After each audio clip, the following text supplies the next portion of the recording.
Hi traders, എല്ലാവർക്കും നമസ്കാരം. അപ്പോൾ കഴിഞ്ഞ വീഡിയോയിൽ നമ്മളൊരു $5000 ഒരു ലൈവ് അക്കൗണ്ട് വെച്ചിട്ട് ട്രേഡ് ചെയ്ത് കാണിച്ചു തരാൻ നമ്മളൊരു ചലഞ്ച് ചെയ്തിട്ടുണ്ടായിരുന്നു. അതിന്റെ ഫസ്റ്റ് വീഡിയോ കാണാത്തവർ കാണുക. നമ്മുടെ $5288 നമ്മൾ ഇൻവെസ്റ്റ് ചെയ്തിരുന്നത്. ഞാൻ നിങ്ങൾക്ക് കാണിച്ചു തരാം. ഓക്കെ, ഇതെന്റെ അക്കൗണ്ട് ഞാൻ ട്രേഡ് സെല്ലായിട്ട് കണക്ട് ചെയ്തിട്ടുണ്ട്. ഓക്കെ, നമുക്ക് നോക്കിക്കഴിഞ്ഞാൽ കണ്ടോ, $5288 ഗൈസ് ഞാൻ ഇൻവെസ്റ്റ് ചെയ്തിരുന്നത്. ഇപ്പോൾ ഏകദേശം 24 ദിവസം കംപ്ലീറ്റ് ആയിട്ടുണ്ട്. ഞാൻ ഒരു മാസം കഴിയുമ്പോൾ ചെയ്യാന്നാണ് വിചാരിച്ചത്. ഇപ്പൊ ഏകദേശം അക്കൗണ്ട് ഫ്ലിപ്പ് ആയിട്ടുണ്ട്. ഞാൻ 5 to 10% ആണ് പെർ ട്രേഡിൽ ഞാൻ റിസ്ക് ചെയ്തിരുന്നത്. അത് നമുക്ക് അത്യാവശ്യം എക്സ്പീരിയൻസ് ഉള്ളതുകൊണ്ട് മാത്രമാണ് ഞാൻ ചെയ്തത്. ഇതൊരിക്കലും റെക്കമെൻഡ് ചെയ്യുന്ന മണി മാനേജ്മെന്റ് അല്ല. ഞാൻ പറയുന്നത് എപ്പോഴും റെക്കമെൻഡ് ചെയ്യുന്ന മണി മാനേജ്മെന്റ് 1 to 2% ആയിരിക്കും എപ്പോഴും ബെറ്റർ. ഈ 5 അല്ലെങ്കിൽ 10% ഒക്കെ റിസ്ക് ചെയ്യുന്നത് ഞാൻ കോമ്പൗണ്ടിങ് ചെയ്തിട്ടാണ്. അത് ഞാൻ കറക്റ്റ് ആയിട്ട് നിങ്ങൾക്ക് നമ്മുടെ ഈ സീരീസ് കഴിയുന്നതോട് കൂടിയിട്ട് ഞാൻ ഏകദേശം ഒരു 50,000 USD ആക്കാനുള്ള ഒരു പ്ലാൻ ഒക്കെ ഉണ്ട് ഗൈസ്. അപ്പോൾ നമുക്ക് നല്ലൊരു ട്രാക്ക് റെക്കോർഡൊക്കെ ബിൽഡ് ചെയ്യണമല്ലോ. അപ്പൊ അതിന് വേണ്ടിയിട്ടുള്ള പരിപാടിക്കാണ് നമ്മൾ ഈ ചലഞ്ച് ഏറ്റെടുത്ത് നമ്മളിപ്പോൾ ഇത് ചെയ്യുന്നത്. ഓക്കെ, നമ്മുടെ ഇപ്പൊ അക്കൗണ്ട് ഏകദേശം $12,287 ആയിട്ടുണ്ട് ഗൈസ്. ഓക്കെ, ഞാൻ കൊടുക്കുന്നത് ഈ അക്കൗണ്ടിന് അൺലിമിറ്റഡ് ടൈം ആണ്. അൺലിമിറ്റഡ് ടൈം കൊണ്ട് എനിക്ക് എത്ര നാളുകൊണ്ട് എനിക്ക് $5000 ഒരു 50,000 USD ആക്കാൻ പറ്റും എന്നുള്ളൊരു ലൈവ് ചലഞ്ചാണ് ഞാനിപ്പോ പ്ലാൻ ചെയ്യുന്നത്.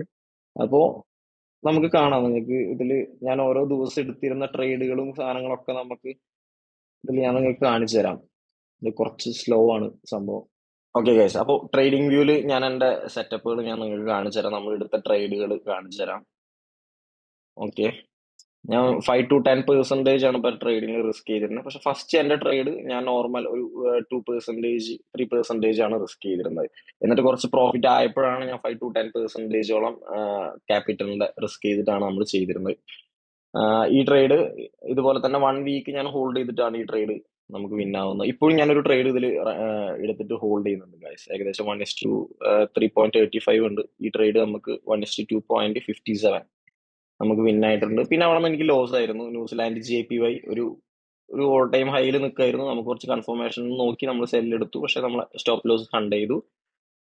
EUR/USD നമ്മൾ ഇതുപോലെ തന്നെ ഒരു സെൽ ഓർഡർ നോക്കിയിട്ടുണ്ടായിരുന്നു. റെസിസ്റ്റന്റ് നിന്ന് റിജക്ട് ആവും എന്ന് വിചാരിച്ചിട്ട് പിന്നെ നമ്മുടെ കോൺഫിഡൻസ് ഒക്കെ ഒത്തു വന്നപ്പോൾ ട്രേഡ് എടുത്തതാണ് ഗൈസ്. അത് നമുക്ക് ലോസ് ആയി. നമ്മുടെ പ്രഡിക്ഷൻ താഴോട്ട് വന്നിട്ട് ഇവിടെ നിന്ന് മുകളിലോട്ട് പോകുന്നതാണ്. ഓക്കെ, റീട്രേസ്മെന്റ് കംപ്ലീറ്റ് ആയിട്ട് പിന്നെ മുകളിലോട്ട് പോകാനുള്ള സാധ്യതകൾ ഉണ്ട് ഇതിൽ EUR/USD.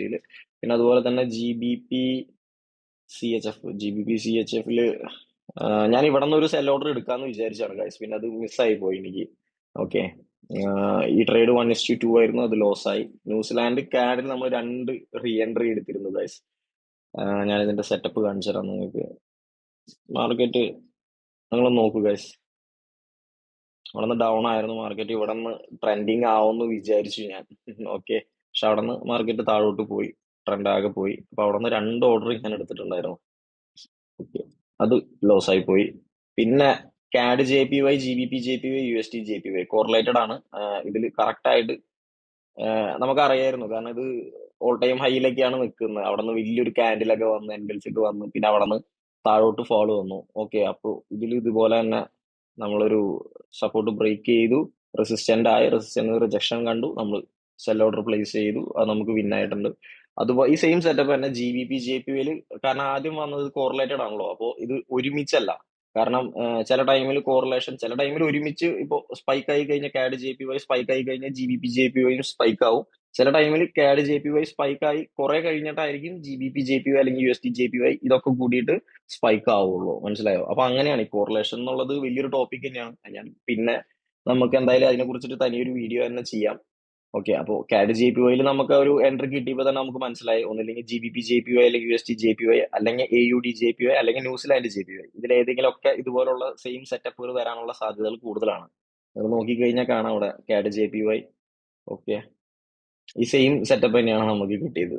ഓക്കെ, അതുപോലെ തന്നെ GBP JPY നമ്മൾ ഏകദേശം ഒരു 3 ട്രേഡ് പ്ലേസ് ചെയ്തിട്ടുണ്ടായിരുന്നു. ഒന്ന് ഇവിടെ നിന്ന്, ഒന്ന് ഇവിടെ നിന്ന്, ഒന്ന് ഇവിടെ നിന്ന്. ഓക്കെ, ട്രെൻഡിങ് മാർക്കറ്റിൽ നമുക്ക് ഏകദേശം ട്രെൻഡ് മനസ്സിലായി, ട്രെൻഡ് തിരിഞ്ഞു എന്ന് മനസ്സിലായി കഴിഞ്ഞാൽ പിന്നെ ഇങ്ങനെ മാർക്കറ്റിൽ ഇങ്ങനെ സ്റ്റെപ്പ് വരും. അതിപ്പോ മുകളിലേക്കാണെങ്കിലും അത് ഇങ്ങനെ സ്റ്റെപ്പ് ഓരോ സപ്പോർട്ട് റെസിസ്റ്റൻസ് നമ്മൾ മാർക്ക് ചെയ്യുക, പുൾ ബാക്ക് ചെയ്യുക, കൺഫർമേഷൻ നോക്കുക, കോൺഫിഡൻസ് നോക്കുക, ട്രേഡ് ചെയ്യുക. New Zealand JPY. ഓക്കെ, ഇതൊക്കെയായിരുന്നു നമ്മൾ എടുത്ത ട്രേഡുകൾ. ഓക്കെ ഗൈസ്, അപ്പോൾ ഇപ്പൊ അതിൽ കുറച്ച് ട്രേഡ് റണ്ണിങ് ഉണ്ട്. ഇനിയിപ്പോ നമ്മൾ അടുത്ത പ്ലാൻ എന്ന് പറയുന്നത് എൻ്റെ ഇപ്പോൾ ഏകദേശം 12,000 അടുത്തുണ്ട് നമ്മുടെ ക്യാപിറ്റൽ. ഇനിയിപ്പോ നമ്മൾ അതൊരു 15,000 അല്ലെങ്കിൽ ഒരു 20,000 ആവുമ്പോൾ നമുക്ക് നെക്സ്റ്റ് വീഡിയോ നമുക്ക് ഇതിന്റെ ചെയ്യാം. ഇതുപോലെ തന്നെ ഇതിന്റെ ട്രേഡ്സിന്റെ കംപ്ലീറ്റ് നമുക്ക് ഡീറ്റെയിൽ ആയിട്ട്. പിന്നെ ഗൈസ്, നമുക്ക് എന്തായാലും ഞാൻ ആലോചിക്കുന്നുണ്ട്, പക്ഷെ ഞാൻ ഇതിൽ ഇൻട്രാഡേയും സിങ് ട്രേഡും ചെയ്യുന്നതുകൊണ്ടാണ് ഞാൻ സെറ്റപ്പുകളൊന്നും ഇപ്പൊ അധികം ഷെയർ ചെയ്യാത്തത്. ഓക്കെ, പിന്നെ നമ്മൾ ആൽഫ ക്യാപിറ്റലിലെ ഒരു ചലഞ്ച് അതിപ്പോഴും ഡ്രോ ഡൗണിലാണ്. അതിലിപ്പോ നമ്മൾ കുറച്ച് ട്രേഡ് ഹോൾഡ് ചെയ്യുന്നുണ്ട്. കുറവാണ്, നമ്മൾ ആ വീക്കിലി ഒന്നോ രണ്ടോ ട്രേഡുകളാണ് അതിൽ ചെയ്യുന്നത്. അപ്പൊ ഭയങ്കര ലെങ്ത് ആയി. ഇപ്പൊ ഏകദേശം നമ്മൾ 3 മാസമായി അത് എടുത്തിട്ട്. അപ്പൊ അത് പെട്ടെന്ന് തന്നെ നമുക്ക് ഈ വീക്ക് പാസ്സാക്കണം. അപ്പോൾ ഈ അക്കൗണ്ടിൽ ഇപ്പൊ ഞാൻ കുറച്ച് നാളത്തേക്ക് കുറച്ച് റിസ്ക് കുറച്ചിട്ട് ഒന്ന് ട്രേഡ് ചെയ്യാണ്. അതൊന്ന് കഴിഞ്ഞതിന് ശേഷം നമുക്കൊന്നും കൂടി എന്റെ ടാർഗറ്റ് എന്ന് പറയുന്നത് നമ്മള് ടൈം ഇല്ല ഗൈസ്. ഞാൻ അൺലിമിറ്റഡ് ടൈം കൊടുക്കുകയാണ്. നമുക്ക് 50,000 25,000 അല്ലെങ്കിൽ ഒരു 50,000 സ്കെയിൽ ചെയ്യാൻ പറ്റി കഴിഞ്ഞാൽ അടിപൊളിയല്ലേ. പ്ലസ് നിങ്ങൾക്ക് ഒരു കോൺഫിഡൻസ് ആവും. അതുകൊണ്ടാണ് നമ്മൾ ഈ വീഡിയോ കംപ്ലീറ്റ്ലി ഇങ്ങനെ ചെയ്യുന്നത് ഗൈസ്. അപ്പോൾ ഇന്നത്തെ വീഡിയോ ഇത്രയൊക്കെ ഉള്ളൂ. Happy trading guys.